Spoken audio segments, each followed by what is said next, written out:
Well, all the biggest hits in the country have been kinda garbage lately, and also I haven't put out any new videos for like 6 months, so yeah, looks like I'm gonna have to do something drastic to get people to watch this new video. Hey Ethan. What's up? You want to bitch about the top 20 with me? Not really. Oh, okay, so you have something better to do?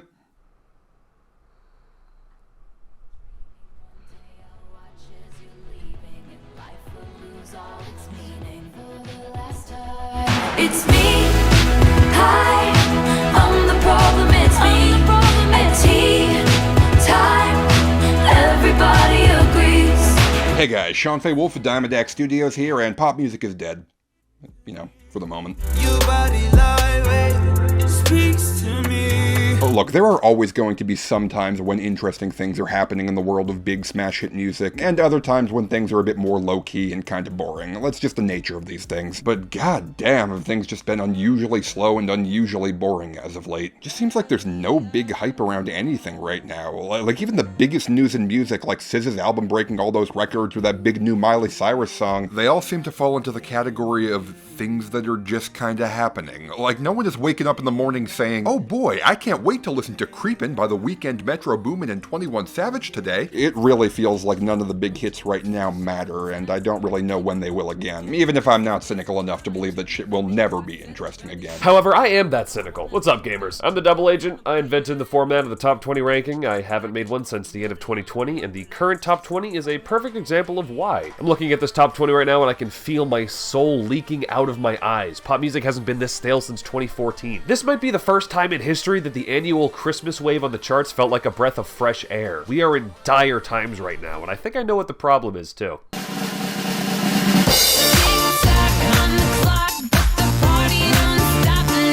Oh my god, you're right. The problem is Dr. Luke. What are you booing me for? I'm right! Now, I don't want to sound like an old man here, but I think TikTok might be destroying the brains of the youth. If you thought Vine was bad for the attention span, you might have been wrong. Capping the clips off in about 7 seconds made it so they couldn't really replace more traditional forms of video entertainment like TV or, dare I call YouTube traditional. Vine was basically just Twitter, but with videos. A place for posting memes or quick thoughts or whatever, and not much else. Meanwhile, TikTok is specifically designed to be a time vampire. It's YouTube for people who can't be bothered to search for a video, or just don't have the energy to go to the settings and click speed 1.5x. Everything is bright colors and robot voices and goofy noises and shit. It's a dopamine drip feed. It's a church where you kneel and pray to the algorithm gods. The universal experience among TikTok users is that the app recommends you nothing but flat-out unwatchable garbage for the first several hours you use it. And that's because the algorithm doesn't have a read on your personality yet, so it defaults to recommending you a random sample of the most popular posts on the app, which are, of course, entirely flat-out unwatchable garbage. And yet, because TikTok is the most popular video and audio content delivery system in the world, it is also the center stone of all popular music right now. I don't use TikTok. I will never use TikTok. And yet, I can tell this whole fucking top 20 is tailored specifically to TikTok. Songs are either here because of TikTok or they're made for TikTok, which is even worse. I'm so fucking sick of this shit, man. Let me put this into perspective for you, just how detrimental this app is on our society as a whole. Somehow, the worst thing TikTok has done for the world isn't bringing back Meghan Trainor. I could have my Gucci on. I go wear my Louis Vuitton.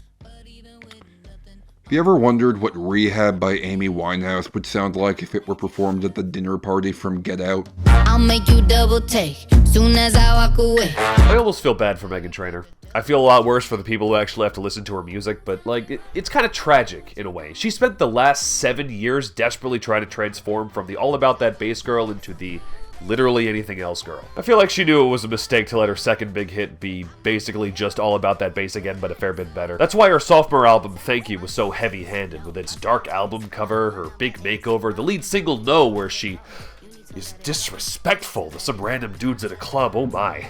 And it's got this huge late 90s Max Martin sound to it with a big blowout chorus, kinda. It was supposed to be a metamorphosis of sorts. A megamorphosis. I mean, that wouldn't be the stupidest word ever associated with her. I ain't saying I'm the best assist, but I got nice curves, nice breast assist. Oh, here's a fun example. Look at this song right here. This is the follow-up single to No, and it is also not a bubbly pink 60s doo-wop throwback song. No, this song right here has 90s hip-hop throwback vibes, at least according to MTV News. I don't know if anyone remembers that one song from back in 2019 that got some tenuous radio play. Genetics, I believe, which is an uncomfortable title for a Meghan Trainor song to have. The song itself is also uncomfortable to listen to. It sounds sort of like if you took a David Guetta song and rinsed it a few times like sushi rice. How you get that bar? Is it from God? Did you work real hard? Sounds like it comes from an alternate universe where Swish Swish by Katy Perry was a massive #1 smash hit that inspired a bunch of ripoffs. But the important thing is, it sounds pretty much like the exact opposite of All About That Bass. I mean, she's still singing about how people criticize her ass, but she's doing it all in a much less tee-hee kind of way, in a much more middle finger kind of way. You know, it's more respectable. All this is to say, the farther she got from 2014, the farther she got from All About That Bass. At least until this song came out, which is just died All About That Bass. Ladies, if you feel me, this your bop. She just couldn't accept being a 6-hit wonder, even though that's more hits than most people get. No, I must get at least one more hit, even if I have to abandon all my principles and do a complete 180 on my image. It's like the music version of the finale of How I Met Your Mother, where Ted goes back to Robin again, completely undoing so many seasons of character development. Yes, I'm still mad about that. This doesn't just sound like her 2014 songs, it sounds like a song that could have only come out in 2014. She rhymes Gucci with Louis in the first 10 seconds. That's a thing people were doing in the early 10s, but in 2023, I'm pretty sure it's a felony. This ain't that ordinary, this that 14 karat cake. This is the first big hit in a while that I can't get more than 5 seconds into without wanting to turn it off. It is mind-boggling to me that this worthless garbage is turning into a worldwide top 10 hit. I mean, hell, Made You Look hit number 2 in the UK. I mean, it's her first British top 10 hit since Marvin Gaye, which hit number 1 over there.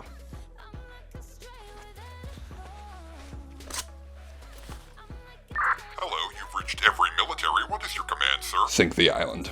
Sticks and stones, chrome on chrome. That's just what a nigga on. I'm so fucking sick of Drake, man. He's not that good a singer, he's not that good a rapper, he hates women in the most embarrassing ways, and he loves women in the most embarrassing ways. He's fumbled so many relationships that I'm astonished anyone considers him an authority on anything at all. I'm sure we're all familiar with his grooming habits at this point. What I wonder is whether he actually really wants to bang teenagers, or if he's just run out of adult women to embarrass himself in front of, which sounds just as likely now that I'm saying it out loud. Either way, I hope he gets beat up really badly by their fathers. Here's to hoping 21 Savage is now big enough that he can afford to leave this creepy fucker behind.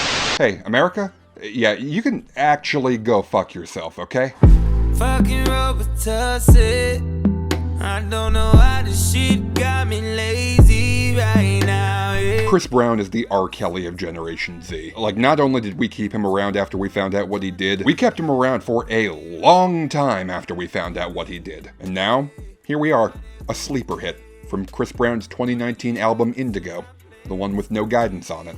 Someone, on TikTok, looked at this dead 4-year-old album from the most famous domestic abuser alive, listened to the track that sounds like a cloud of skunkweed in a high school bathroom, and decided to make it a meme. Because of the line, "Your body language speaks to me," which is not even the actual line. And it took off. We, as a collective, actively decided to add more Chris Brown to the public sphere, and it was totally organic. The label didn't push it. Chris Brown didn't force it into being a thing. We gave the man who's been harassing, threatening, and assaulting women for the past 14 years straight a giant viral smash hit purely because it was what we wanted to do. Make you cry like a baby, yo. When Chris Brown did what he did back in 2009, his label made the baffling decision to rebrand him as a bad boy. And yes, what he did certainly was bad, but are you fucking kidding me, guys? The rebrand was an insane desperation move that shouldn't have bought him even another year in the limelight, let alone fucking 14. Why are we even still here? Well, I'll tell you why we're still here. It seemed like he was finally ready to fade into obscurity after the insufferable 45-track Heartbreak on a Full Moon was universally despised. But then in 2018, some asshole had the bright idea to make a song about how cool it is to be Chris Brown. I woke up Chris Breezy. Oh my god, I'm the man. I'm so fly and I can dance. Remember that one? That dude who wouldn't shut up about his below-average porker. He woke up in Chris Brown's body and he was so psyched. That whole thing really seemed to drag Chris Brown up out of the doldrums. Now people are proudly listening to his music again. And not only that, they're actually listening to the shit he has to say, which is even worse. And now, even songs of his that already flopped once are getting a fucking rebrand? I have a question. If we're going to be giving spontaneous second chances to songs that already flopped once, can we at least restrict it to the good songs? What, are we going to get a resurgence to fucking Give It To You by Robin Thicke next? Why not give Can't Say No by Connor Maynard another chance? Do It Like a Dude by Jessie J? The sky's the fucking limit, apparently. Bad things. It's a lot of bad things that they wish and they wish and they wish and they wish and they wishing on me. I thought you should know that all those prayers you thought you wasted on me must have finally made their way on through. Oh my god, this is lame. This is just lame. This is... You know, I'm trying to think of something a little more productive to say about the song, but it's so sappy and saccharine that it's kind of breaking my brain. I open my mouth and all that comes out is pure, unfiltered cynicism. This sucks. This is really boring. This is lame as hell. This is so fucking lame. I'm dying on the inside because of how lame this is. Really? This is what we kept this guy around for? This is why Morgan Wallen survived? So he could make boring shit like this? Yeah, I'm sorry that I called you so late. I just miss you.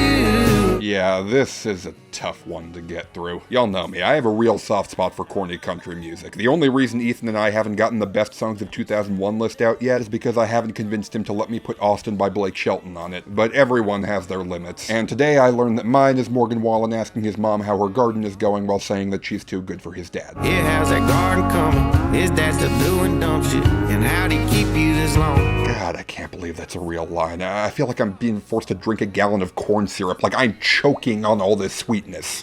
So thank God I get to wake up by your side, and thank God. This is a love song by Kane Brown and his wife Kaylin Brown. I have to ask, who let a guy named Kane marry a woman named Kaylin? Who thought that was a good idea? What, are we gonna meet their kids, Kyle, Kevin, and Katie? Their dog Kipper?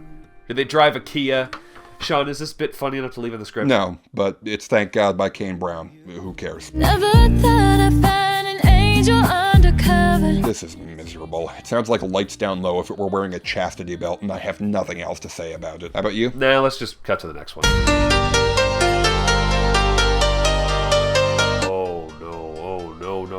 Cut back. Reverse the cut. Come back, Kane. Come back, Kaylin. Come back, Kyle, Kevin, Katie, Kipper.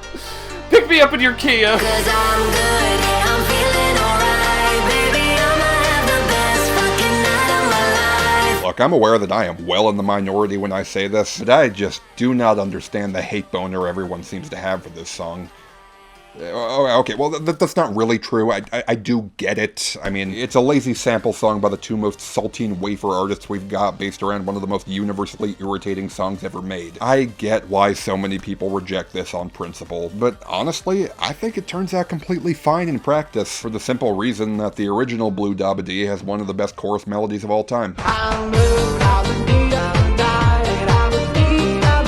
Yeah, as god-awfully annoying as that Eiffel 65 song might be, that's all in spite of the astonishingly catchy melody they were able to find here. This all-time great hook was trapped inside this katamari of ugly auto-tune gibberish, and so in my opinion, taking the same melody and giving it actual words and a competent singer directly unlocks its potential. It doesn't matter if those words are meaningless in their own way, or that the entire song is the most obvious lazy thing in the world. Spraying Blue Dabba Dee with a coating of Bebe Getta blandness has enabled me to enjoy it more than I ever have before. It's definitely nothing great, but it's not trying to be, and if we weren't living through an epidemic of lazy sampling, I think that a lot more people would be a lot more receptive to this for the disposable yet fun piece of fluff that it is. Don't you know I'm good, yeah, I'm feeling alright. Well, this is an interesting case where Sean doesn't mind a song and I can't stand it. Usually when that happens, it's just me being a little too cynical, but this time, nah, I'm pretty sure I'm right. Like, measurably correct. This is one of those times where things are exactly as they seem. This definitely seems like a lazily slapped together demo meant exclusively for the whitest of arenas that no one involved ever bothered to fully flesh out. When I first found out that this song was stage time filler from some 2017 show that was immediately thrown into the vault, for the first time in my life I was anti-surprised. This is just deafening white noise, emphasis on the white, like listening to a radio station that can't find a stable connection for 3 minutes straight. It sounds like it doesn't even exist. In fact, if you're a fan of mine, you'll know that this song may as well have been constructed in a lab specifically to piss me off. It's like they got all their ideas directly from my recent videos. Like your recent videos, huh? Oh, well, I guess that would explain why it doesn't exist. Ah! God! Ethan, what the fuck?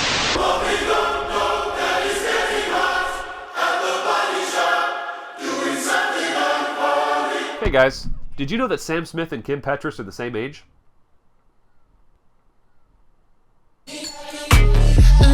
Lucky girl, she got married to a boy like you. Here's another song that Sean's okay with and that I can't stand. And unlike the last song, I'm not entirely sure which one of us is correct this time. All I know is that I despise this song like nothing else. I hated it the first time I heard it, and every time I hear it, I hate it a little bit more, which isn't very often. I've gotten really good at avoiding this song on the radio, so good that I can actually predict it now. I can change the station before the song comes on, and I'm always right.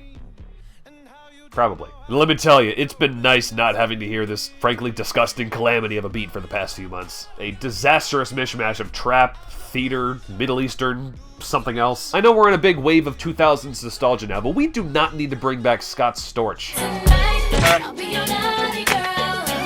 I'm calling all my girls.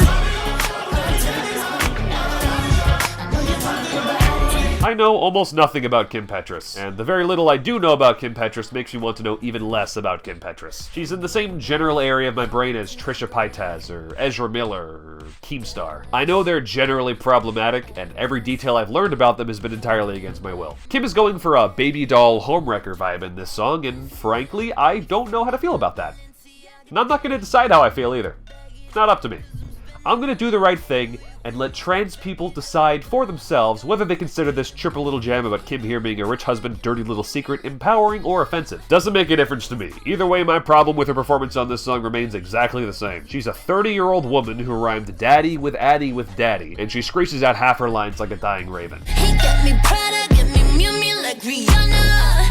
Okay, look, the entire purpose of our channels is to analyze big hit songs within the context of larger pop culture. Unholy is the first #1 hit for both an openly trans person and an openly non-binary person. And that is such a huge moment in pop culture that the song deserves and demands to be analyzed through that lens. But the problem is that Unholy as a song rewards you less and less the more thought you put into it. We go, he left his kids at home. I mean, it has the timbre and presentation of a song that wants to be this huge, transgressive, artsy sucker punch to the status quo, but the deeper you dig into it, the more you find that it's just a normal pop song with a Moulin Rouge coat of paint. I will grant that Smith does bring a sense of coy British irony to the table, but besides that, they're just singing a pretty standard story about a dude cheating on his wife, which is the statistically least gay topic on the planet. And then you've got Kim Petras, who I don't think has a single bone of irony in her entire body. She doesn't see Sam Smith's gothic cabaret theater as anything but another mouth she hasn't shoved her coconuts into yet. So when you take all this together, you've got a song that's almost daring you to crack it open and examine it, even though it's really got nothing inside the shell. I personally think the song is fine, but that is purely because I find its dark, sweeping aesthetic to be kind of cool and novel. I listen to it as a turn-your-brain-off cut, which I don't really appreciate on any deeper level. And even then, I can see that there's really no reason to listen to this when there's an entire back catalog of Sophie you could be diving into.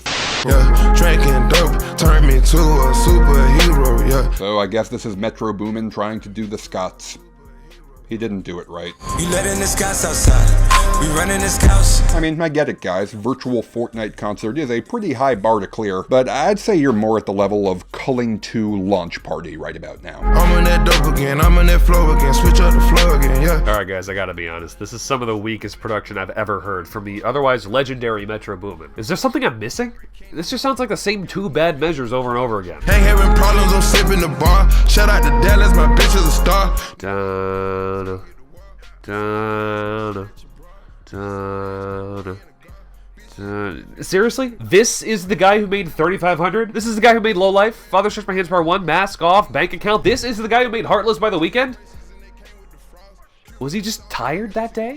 Step on the swag when I step on them, bruh.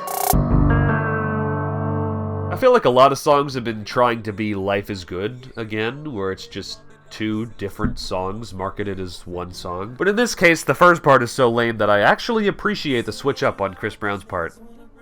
What I do not appreciate is that there's a Chris Brown part, especially one where he says this. They don't wanna see you run, so who's really the villain? Oh, it's you. It's definitely you. Please tell me this wasn't the TikTok challenge part of the song. No, actually it was this part. If it was me dying on the sidewalk, you'd walk right over me. Oh my god, really? I'll tell you what you get. Call the police. Get what you fucking deserve.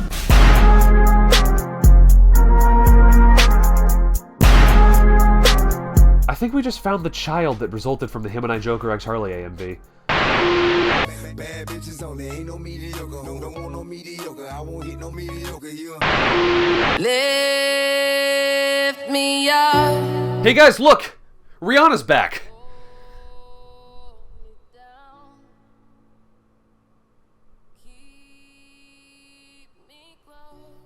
Poppin' shit, you would think I went to school for chiropractic. Looking good as hell today, just sent my nigga 5 attachments. I'm not gonna lie to you guys, I really don't think that Glorilla is it. I know everyone is always looking for the next Cardi or Megan, the hotshot female rapper who kicks the door in and shakes up the scene, but if you ask me, no. Sorry.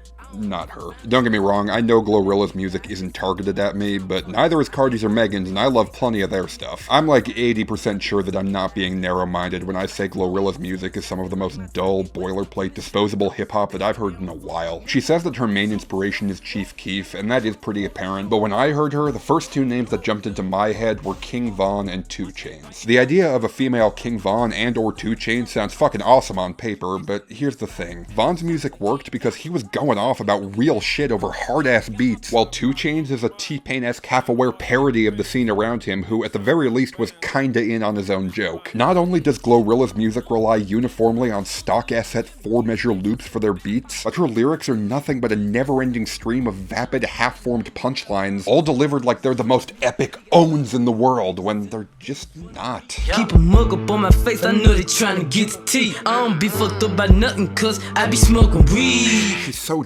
desperately wants to be the coolest person in the room, but her delivery and beats are tedious as hell, and I literally can't remember a single line from any of her songs I've heard. You know, except for this one. Say I might be racist by the way I do these niggas wrong. Well, sorry 10-foot pole, looks like I'm not gonna be needing your help today. Ow, Sean, what the fuck? They be going for anything, but I can't go for none of them. But yeah, I don't see the hype for Glorilla at all, and Tomorrow is entirely characteristic of her voice as an artist. Can't say your name up in my songs, might not fuck with you tomorrow. Can get my feelings hurt today, I won't give a fuck tomorrow. She delivers every bar like it's a punchline, but it's like she thought the definition of punchline was to spit it out so forcefully that you feel like you're being punched in the face. Glorilla has said that dominance is the main thing she's trying to project with her music, but no one of any gender can go into full-on chest-beating King Kong mode with rhymes this stale and beats this cheap. There's a very good reason that literally all the most replayed parts of this song are from Cardi B's guest verse. Here's to hoping that Cardi drops that second album soon. I don't wanna know if you're playing me, keep it on the low. Alright, look guys, I get it. Complaining about sampling is a lost cause at this point. We all know that. But can we please, for the love of God, sample better songs? I don't wanna know. I don't wanna know. I don't wanna hear a smooth night driving remix of I Don't Wanna Know. If you must cover a P. Diddy song, please cover one of his good songs. Like, actually, does he have any good songs? Is there a single good thing in his catalog?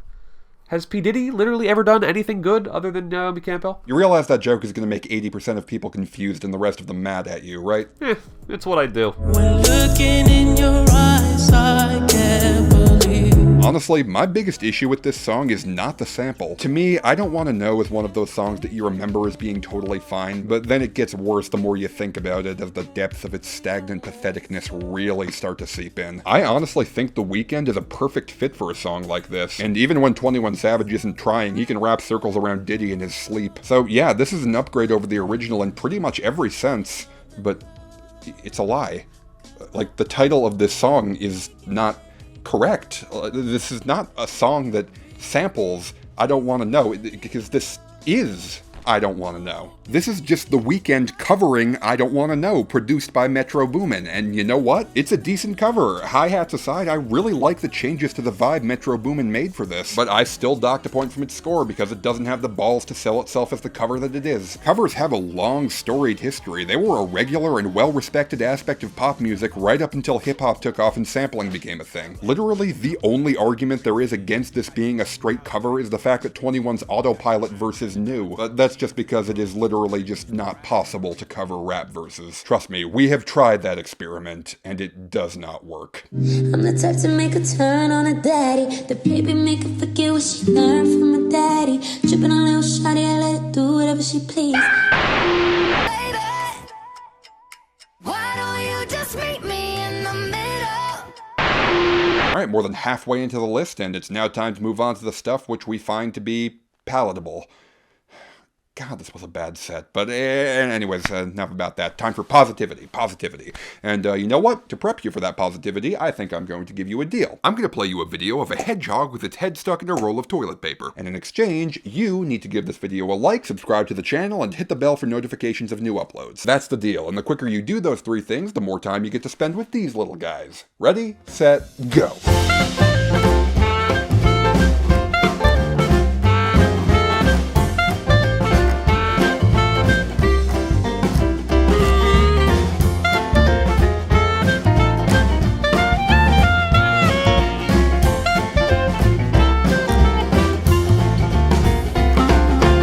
And there we go. Thank you so much for your support, and now, on with the video. I just wanna rock, body out of ya. Shorty got that body out of ya. Hit it once, no time. Side up, fuck, you gon' kill my vibe. So, this is a top 20 hit. That's what I'm being told right now. That this is what the kids are listening to. That this is getting actual airplay. I'm sorry, is this not an interlude? This feels like a misprint. This is the kind of shit you hear searching random words on Spotify. Damn!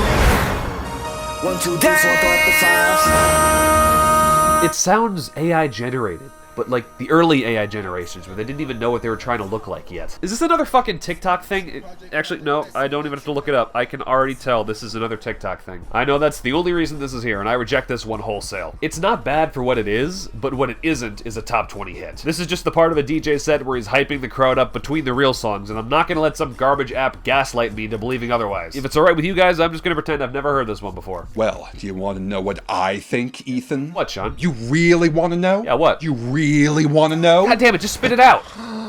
Darn. Because I really like it.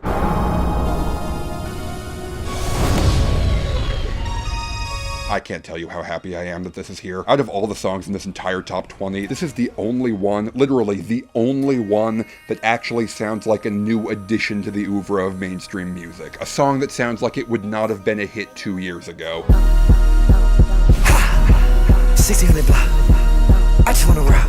This is a Jersey club track, a Newark-originated style of high-tempo club music that lives and thrives in that rushing, breathy, staccato end of sample chopping. I don't know how else to describe it, but a very underground Y2K aesthetic kind of electronica. It's been a very hip vein of scene music for a while now, and after the past couple years of the genre primarily being taken over by drill influences from the neighboring New York hip-hop scene, Jersey club now seems to be drifting back towards a more pure version of itself, and people outside of Jersey who found it through those drill connections are starting to notice. Between Currents and Sticky being the biggest solo tracks on Honestly Nevermind and the DJ Smalls remix of that new Coil Ray song being one of the hottest things on TikTok right now, I think it's fair to say that Jersey Club might very well be on the cusp of a breakthrough with potential to become a defining sound of 2020's pop music. And Just Wanna Rock is a perfect introduction to the genre. Like, it literally sounds like that's what it was designed for before anything else.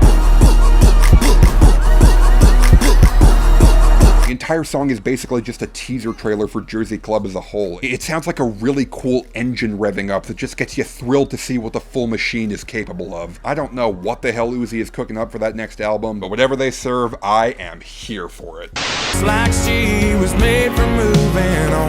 That girl is going on. You can generally gauge how much the United States on whole cares about big mainstream hits at any given time based on how much country music is on the charts. Like, the genres of pop and rock and hip-hop and R&B are each always rising and falling in relevance, while country music will always have that consistent 20% share of market relevance as a yardstick against which all other genres can be judged. A fact which has been very beneficial for Luke Combs over the past couple of years. Luke Combs' last album before this one was called What You See Is What You Get. That's it. End commentary. Anything to add, Ethan? Oh, yes, I do, actually. Here's a good one. I've been working on this one for a while, okay? Ready? Really proud of this one, okay? Okay, here we go. His name is Luke Combs, but he isn't gonna need a comb for much longer. Alright, that's it. That's all I got. Stain on my shirt, new bitch on my nerves. Oh, nigga got curved, going back on my word. Yep. This is definitely a SZA song. What makes this particular SZA song any different or better than your average SZA song? What makes it more deserving of chart success than your average SZA song? These are both very good questions. I'm still can't cry about the shit that I can change. Just my mind. Yeah, I'm not really feeling too much of anything from this. It's a fine song. I mean, it is SZA. She does tend to do that. But I'm just really not seeing too much to grab onto here. All I got right now, feel a taste of resentment. Whenever I listen to Shirt by SZA, the first thought that runs through my mind is, wow, this kinda reminds me of Need to Know by Doja Cat. That thought makes absolutely no sense, so I have no idea why I keep having it. Yeah, that can't be right. If this sounded anything like Need to Know, I would despise it. But I don't despise this, so it definitely doesn't sound like Need to Know. You fuckers are lucky I didn't make a Worst of 2021 list. Deja Vu would also be there, for the record.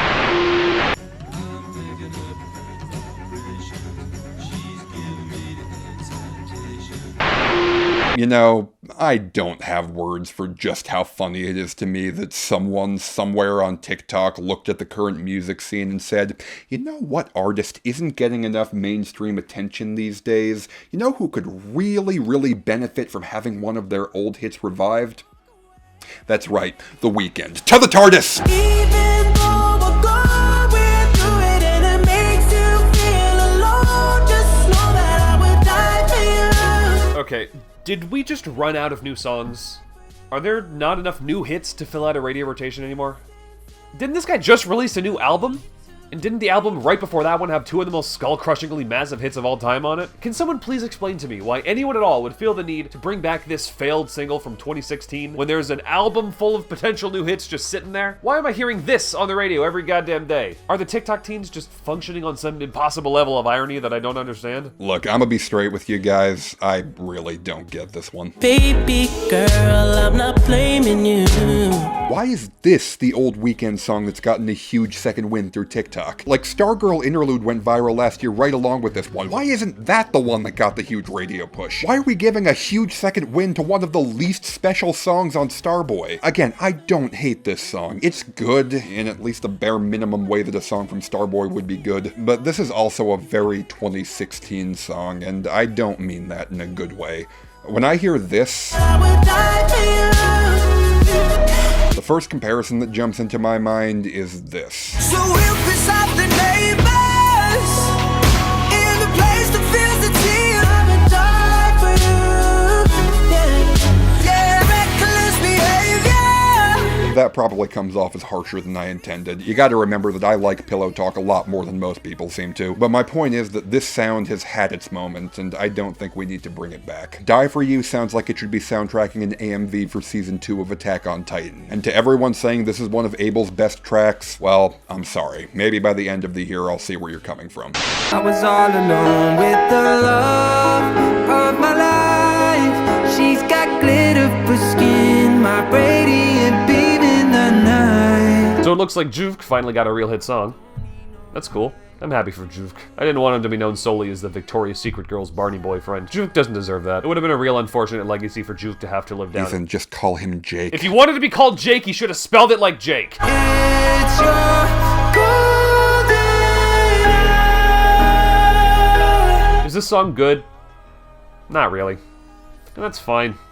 This is like really, really okay coffee shop music. Hilariously, most of the top comments on the song's video are not necessarily calling it good, rather praising it for not being about sex. And yeah, I'd say that ranks somewhere among its 3 best qualities. I can definitely tell what kind of TikTok this is used for. The same kind of TikTok that Love Grows Where My Rosemary Goes was used for. A bunch of dudes showing off their girlfriends, or a bunch of ladies showing off themselves, or maybe a cute dog video. And it's definitely good background music for wholesome content, but if you just listen to the song itself, all alone, yeah, nothing really grabs me here. She's got glow on her face, a glorious look in her eyes. I'm amazed it took this long for us to get a top 10 hit that sounds like the "You So Fucking Precious When You Smile" guy covering Slow Dancing in the Dark, and the result honestly works much better than it has any right to. I mean, you can just tell by listening to it. This Jake dude is basically just a regular college guy who had one absolutely fantastic idea and will never have an idea this good again. It's basically She's So High or Story of a Girl for the TikTok age, pure lightning in a bottle, or golden sunshine in a bottle in this case. He's clearly got talent, and I'm sure he's gonna make a killing behind the scenes just like the guy who discovered him, but I've got some doubts about his ability to sell himself as a real pop star. Also, you may have noticed that I've opted to use a live performance for the visuals of this section rather than using the actual music video, and the reason for that is... With the love of my life. Oh dear. Got glitter for skin, my radiant beam in the night. It's like diamonds. They're beautiful. You shine. I mean, say what you will about this song, but it is a better love story than Twilight. I was lost within the darkness, but then I found her. I found you. I think I respect this song more than I like it. It's the first 60s throwback song in a long time to actually sound like a real song from the 60s instead of a paper-thin, kitschy Meghan Trainor-style doo-wop shit. But at the same time, I don't really enjoy listening to it. I almost always change the station when it comes on. It just kind of doesn't sound that good, because a lot of music from the 60s wasn't that good either. Like, it doesn't sound lo-fi in a good or cool way, it just kind of feels like it was recorded on inferior equipment. Like, he didn't have the technology to make it sound good. Also, I don't really like the guy's voice, it's all way too cutesy for me.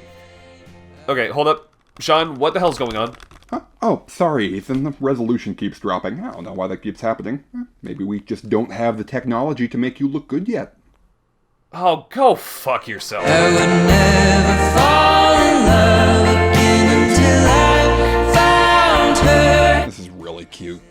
I like this a lot. I don't know, man. Our generation has been so thoroughly defined by the lens of the previous generation's nostalgia. Here I was thinking that I had become numb past the point of being enamored by the sheer act of making a throwback, but hearing this sweet, earnest little early 60s style pop tune slowly rising up the charts over the course of the year was a delight, and I am so glad that it finally reached its peak. Most throwbacks in modern pop music don't tend to look to any era before disco for inspiration, but even when they do not go further back than the Beatles. That is an ironclad rule. The years between Elvis's draft and the British invasion are typically and rightfully seen as one of the weakest times in pop music history, but even the worst eras of pop music will always have some diamonds in the rough, and the sweet, stripped-back, innocent joy of the era's reedy-voiced 2-minute teen love songs translates shockingly well into the realm of TikTok pop. This is one of the simplest hit songs we've had in a long time, but it finds the beauty in that simplicity, and I am thrilled that it's here. I have this thing where I get older, but just never wiser. Midnights become my afternoons. Alright, so I'm not going to talk about this song here because I'm going to be talking about it in another video soon, and you can probably take an educated guess as to what that is. So instead, I'm going to turn the mic over to the dickweed who gave this a 2 and kept it out of the excellent tier. Oh, okay, you want to hear my take? You want to know what my take on Anti-Hero by Taylor Swift is? You want to know why this dickweed decided to give this universally acclaimed masterpiece a 2? Well, let me fucking tell you. Kinda sounds a lot like Boom Clap.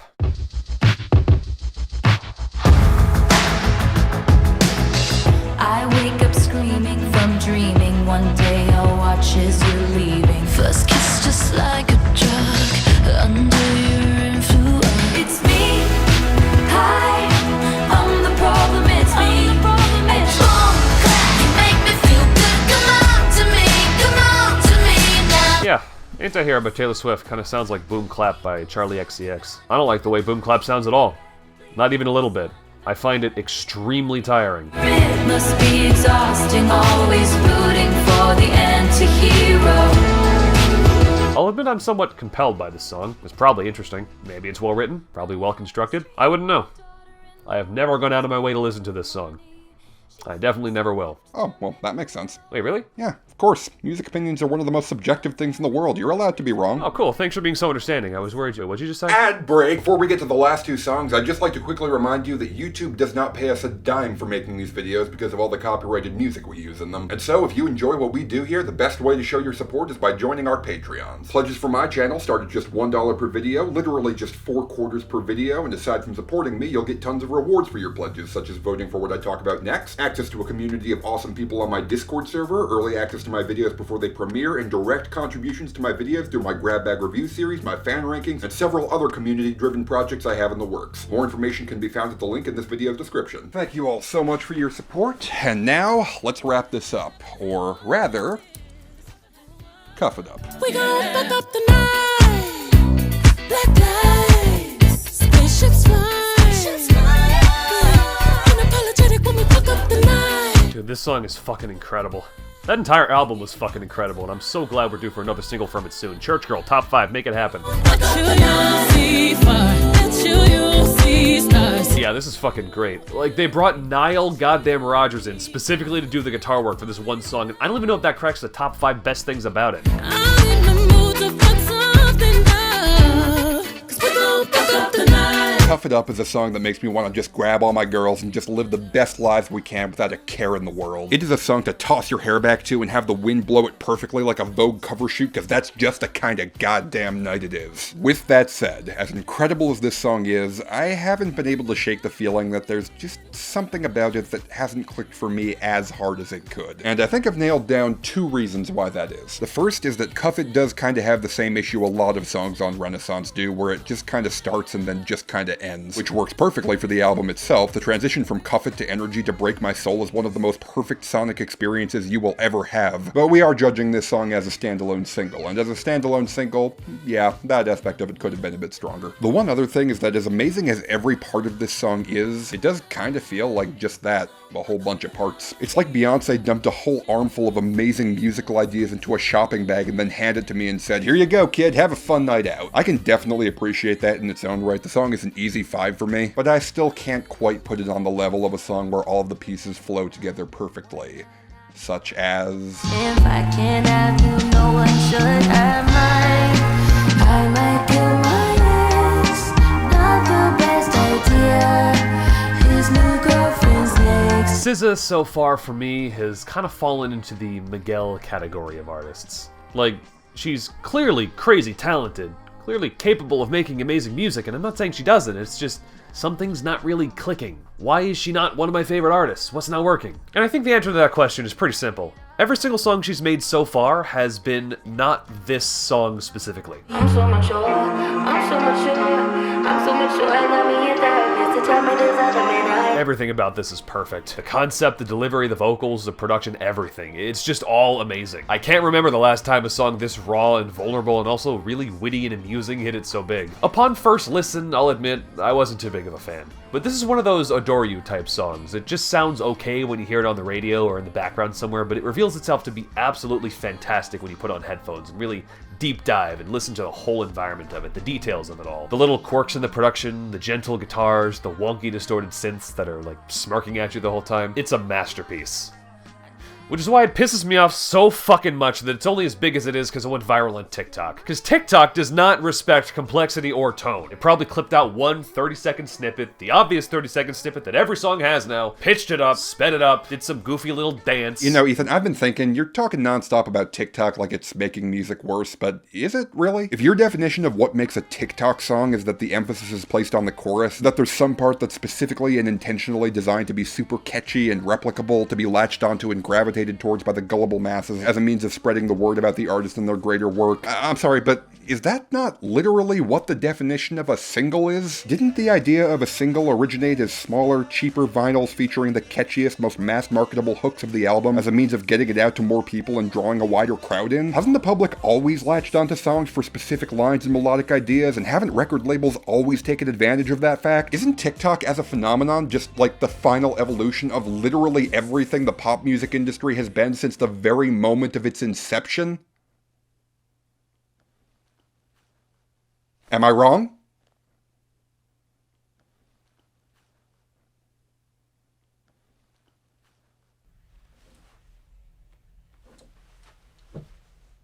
Huh. Guess I broke him. Doesn't really matter. The video was already done anyway. Thank you all so much for watching. And now, to play us out, let's look at some songs that are charting from around the world that have been suggested by my top patrons. Into the sea, out of fire, all that burning. Into the sea, out of fire. My love from the other side of the apocalypse. And I just about snapped. Don't look back. Every lover's got a little dagger in the hand. Love. 단지 널 사랑해 이렇게 말했지. 이제 껏 준비했던 많은 말을 뒤로 한 채 언제나 네 옆에 있을게. All I know is 10:35 and I can feel your arms around me. Let them drown me.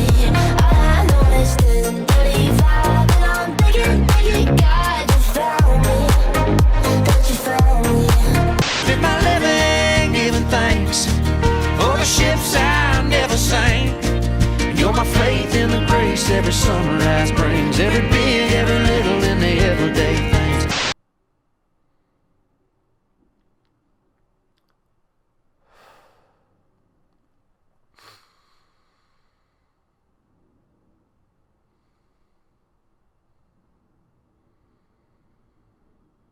Acting out your conscience, then I blow your fucking brain. Are you ready? All aboard the fucking crazy train. Press heavy, walk up in this bitch and make it rain. Rockstar, rap star, turn this to an avatar.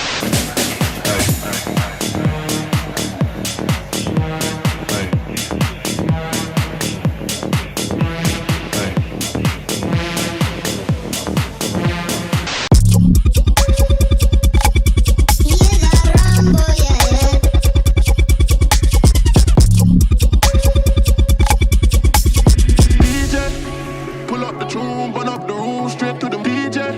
I don't want to stay in the middle, like you a little. Don't want no riddle. 말해줘, say it back, go say it, did I? 아침이 너무 멀어서 say it, did I? 幸せになりたい楽して生きていたい全部めちゃくちゃにしたい何もかも消さりたい I won't cry for you. Please do me a favor and write a comment or two below discussing what you thought about this video, the music we talked about in it, or literally anything else. Interaction is hugely important to YouTube's algorithm, so along with liking, subscribing, and joining my Patreon, comments are some of the best appreciation you can show if you enjoy what we do here. While you write your comments, let's take a moment to sit back, relax, and listen to what some of my patrons had to say about the hit songs of 2022. From Laser Scorpio regarding Golden Hour by Jake, this is cute. Only just cute, but cute. I don't understand the random shout-out to Blonde by Frank Ocean, though. From Siska Sinatria regarding In the Mood by Ice Spice, the fact that her popularity lasted beyond the meme is astounding to me, especially when this song is actually really good. We love our pansexual queen. From Megazard regarding Love from the Other Side by Fall Out Boy, hell yeah, Fall Out Boy is back, and they have guitars this time. Their comeback single, Love from the Other Side, is my favorite song they've released in years, simply because it has that classic 2000s Fall Out Boy energy to it. And don't even get me started on that amazing hook. I cannot wait for this album. From Watton Tarnation regarding Enough by Charlie on a Friday, this only got popular on the radio because it sounded like a Post Malone song. With how much of a cheap knockoff it is, this song is the She Loves You nod of the 2020s, an absolute cash grab. From Douglas Lemon Tree regarding New Gold by Gorillaz featuring Tame Impala and Booty Brown, excellent song, easily one of the best of 2022. The end of the song where Tame and Damon's vocals overlap is magical and easily one of the best moments in any song this year. I cannot wait for the album. From Menchie and His Sweet Friends regarding Die For You by The Weeknd, 4 out of 5. The fact that The Weeknd is getting a hit from the album he made 6 years ago and not his new album is sending me. From That Guy Harvey regarding I'm Good by David Guetta and Bebe Rexha, put the meme songs down. You bastards. From Night Browser regarding Just Pretend by the Bad Omens, the fact that one of my favorite songs of the decade so far by an up-and-coming metal band can go semi-viral on TikTok gives me hope about the future of rock music. From Frost-Wolfe regarding Take It Away by LAB, it's a step closer to pop while still retaining a classic reggae-inspired groove that permeates throughout the song. There's a huge, refrain near the end of the song that brings in some of that big soul-fueling feeling from heading back to the soon-to-be iconic groove that I will welcome at summer barbecues and other social events from years to come. And from Jeanette Davis regarding Emergency Contact by Pierce the Veil, this alternative song from Pierce the Veil has been my jam this winter and I love it. Definitely one of my top listens for 2023, also the album is a banger too. Join my Patreon for just $1 per video to submit your own Patron reviews of the music you want to talk about. See you next time, and until then, take care of yourselves.